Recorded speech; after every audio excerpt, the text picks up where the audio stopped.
জাতীয় রাজস্ব board NBR এর সক্ষমতা বাড়াতে এবং কার্যকর করতে স্বতন্ত্র বোর্ড হিসেবে প্রতিষ্ঠা করার আহ্বান জানান অর্থনীতিবিদ অধ্যাপক রাশেদ তিতুমীর। ত্রয়োদশ জাতীয় নির্বাচনের পর রাজনৈতিক সরকারের কাছে অর্থনৈতিক পুনরুদ্ধারের রাজস্ব চ্যালেঞ্জ ও সমাধান নিয়ে আলোচনায় তিনি এই কথা জানান। দেশের অর্থনৈতিক সমৃদ্ধির জন্য রাজস্ব আদায়ের পরিধি বাড়াতে হবে।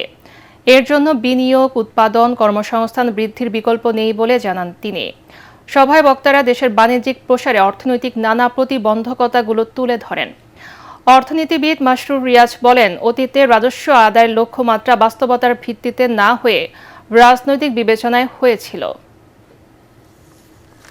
ফাইন্যান্স মিনিস্টারের লেভেল থেকে যখন পলিটিক্যাল প্রায়োরিটি ধরিয়ে দেওয়া হয়, নন নেগোশিয়েবল এক্সপেন্ডিচার প্রজেক্টস এগুলো ধরিয়ে দেওয়া হয়, কোনো আমার মনে হয় ট্যাক্স অথরিটি বা রেভিনিউ অথরিটির প্রধানের সেই হিস্টোরিক্যালি কখনো তারা এই জিনিসটা পুশব্যাক করার মতো বাংলাদেশের সেই বাস্তবতাটা কখনোই ছিল না, রাজনৈতিক বা প্রাতিষ্ঠানিক বা অ্যাডমিনিস্ট্রেটিভ। বেঁধে ধরে জোর করে আপনি ট্যাক্স আদায় একটা লেভেলের বেশি উঠাতে পারবেন না। You have to develop voluntary tax compliance and tax compliance culture.